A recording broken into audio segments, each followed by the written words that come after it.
is Valley News Live at 4.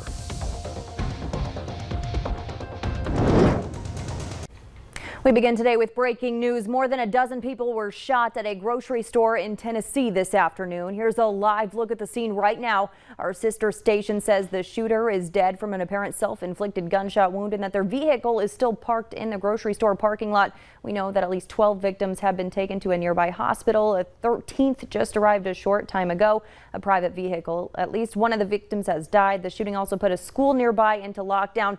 Police say that scene is still very active. Stick with Valley News Live as we learn more on this breaking story. We also have some local breaking news for you this afternoon. Someone was hit by a train in Crookston, Minnesota. The police department says that crash happened around 2 this afternoon in the downtown area by the Holiday gas station. Police say they will be able to release more information sometime this afternoon. Stick with Valley News Live as we continue to follow both of these breaking stories for you. New for you now at 4, a Fargo man is facing a number of charges after court documents say he assaulted and choked his 11-year-old neighbor. 73-year-old Larry Baldner is charged with felony aggravated assault, preventing arrest, and simple assault. Court documents say Tuesday evening, officers were called to the 2700 block of 33.5 Avenue South in Fargo for a reported assault. The girl told officers she was playing basketball with her friends in the adjoining duplex to Baldner's home. She told police he started yelling racial slurs and telling the kids to get off the property. At one point, she said Baldner got out of his car and slapped her. The girl told police when she and her older sister confronted Baldner about the slap, he grabbed the girl by her hair and lifted her off the ground by her neck. A neighbor told police that they saw exactly what the girl explained. Baldner told police he had to wait for the kids to move to pull up into his driveway. He told police the kids mouthed off and that one of the kids beat him up. Police say Baldner was very uncooperative with them, and when they were finally able to put handcuffs on him, he was verbally abusive to officers. He'll be in court again next month. Charges are pending for the driver of a tractor trailer after they crashed with a train this morning near Otter Tail, Minnesota. An official with the county says traffic was being detoured around Highway 78 between Perham and Otter Tail just before 8. The Otter Tail County Sheriff's Office says a tractor trailer was south on North Lake Street from Elevator Drive in Otter Tail and crossed the Canadian Pacific Railroad as a train was approaching. The train hit the trailer of the semi. Only minor injuries were reported in the crash. Now here's Hutch with a first look at our forecast. Hutch?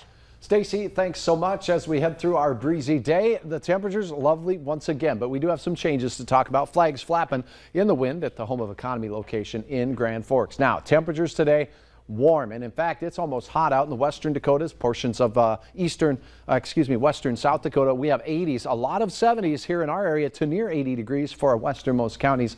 All in all, we're very good, but we do have changes making their way through. Not quite as gusty as yesterday, but we still have a narrow band of gusts over 25 miles per hour from Fargo up into northwest Minnesota, where you saw the colors there. Take a look at this. A cold front's going to make its way through tonight. Now, the air over us is very dry. I don't expect widespread or heavy precipitation, but that precipitation is indeed on the way. I'll have hour-by-hour details on when it gets to your neighborhood in a minute. But in Fargo, we stay dry this evening.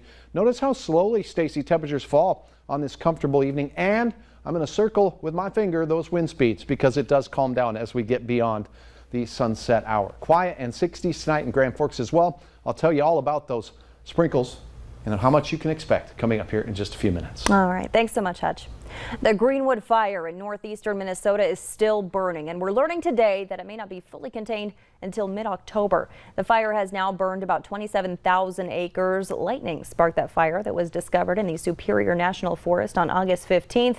The fire danger in the state was very high then, but according to the DNR, it's now low across the entire state. Governor Doug Burgum has signed an executive order waiving restrictions and fees for commercial vehicle drivers transporting hay, water, and livestock to help livestock producers that suffered during the drought. The order offers relief from federal motor carrier safety regulations pertaining to weight, hauling width, height restrictions, and fees.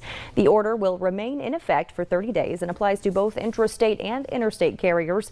All road safety and vehicle compliance regulations still apply. Search teams are combing through a Florida nature reserve today in search of Brian Laundrie. Police and the FBI have been scouring the Carlton Reserve's 25,000 acres after Laundrie's parents said he went for a hike in the area. Laundrie, who has not been seen since September 14th, is still considered a person of interest in the disappearance and homicide of Gabby Petito. Gabby was Laundrie's fiance, and the two were on a cross-country van trip this summer and chronicled their adventures on social media. Earlier this month, Laundrie returned home to Florida, but without Petito. Her body was eventually found at a Wyoming campground. It's the CDC's turn to weigh in on COVID booster shots. The FDA granted emergency use authorization for booster shots of Pfizer's vaccine for certain groups late yesterday. Natalie Brand has the latest from the White House on today's advisory panel meeting. A CDC advisory panel is debating the Pfizer booster shot with a vote scheduled this afternoon following the FDA's authorization of a third shot for certain Americans, those 65 and older, as well as people 18 to 64 who are at high risk for severe COVID-19. It's also authorized for people whose work puts them at higher risk, such as nursing home employees. The CDC committee's recommendations are not binding, but will help shape the federal government's guidelines. You're tasked with difficult decisions, weighing the risks and benefits, extrapolating from sometimes the wealth and sometimes the paucity of data available. For now, health officials have not authorized the use of booster shots for all adults and teens, saying they need more data. The benefits obtained by those aged 65 and older are an order of magnitude larger than benefits obtained by those aged 18 to 29 years. The Biden administration says it's ready to put its booster plan in action following full approval, while also working to encourage unvaccinated Americans to get their initial shots. We remain committed to continuing our robust efforts to vaccinate as many people as possible. In Iowa City, a surge of COVID cases and staffing shortages have led to problems. The overwhelming majority of these patients are not vaccinated. And it's just really heartbreaking to know that a majority of this was preventable. The FDA's booster shot authorization only applies to people who received both doses of Pfizer's COVID-19 vaccine at least 6 months ago. The agency has not yet authorized booster shots for Moderna or Johnson & Johnson. Natalie Brand, CBS News, the White House. About 26 million Americans have received 2 Pfizer shots at least 6 months ago. U.S. Olympians gearing up for next year's Winter Games will need to include a COVID-19 vaccination in their preparations. The new policies were just announced by the U.S. Olympic and Paralympic Committee. According to the team's website, athletes will need to show proof of vaccination by December 1st. The new policy also states any athletes, staff, and others using Olympic training centers and other facilities will need to be fully vaccinated. Vaccination was encouraged but not required during this summer's Tokyo Games.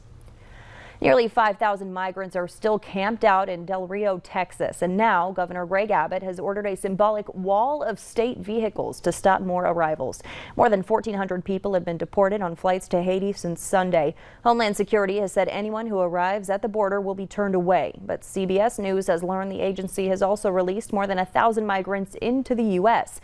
In Washington, the Biden administration facing growing criticism from Democrats who say the treatment of migrants is inhumane. Homeland Security Secretary Alejandro Mayorkas says the administration is working with countries in South America to see if they will accept the return of Haitian migrants who recently lived in those countries.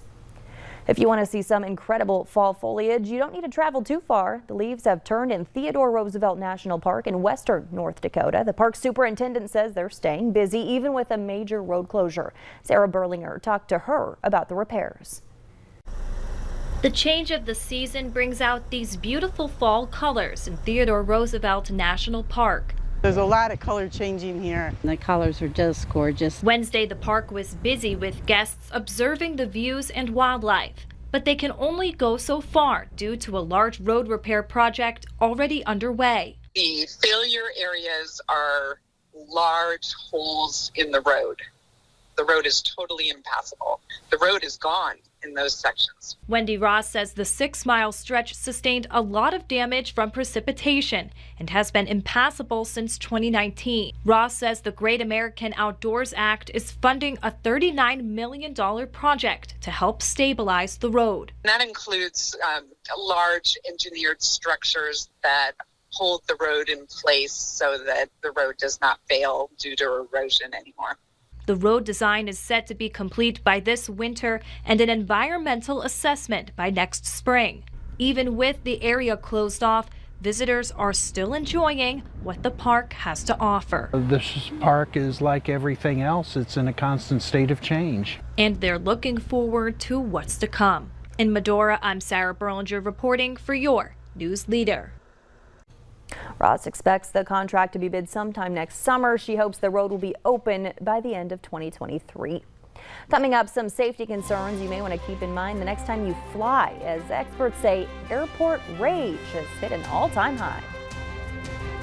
And we don't look south for the warmest temperatures today. We look up towards Roseau, where it was almost 80 degrees. Grafton 79, Langdon 79. Hey, Carrington also warm. We have sunshine, but those clouds off in the distance are signs of change. I'll have hour-by-hour details on a chance of some sprinkles and rain overnight. Next.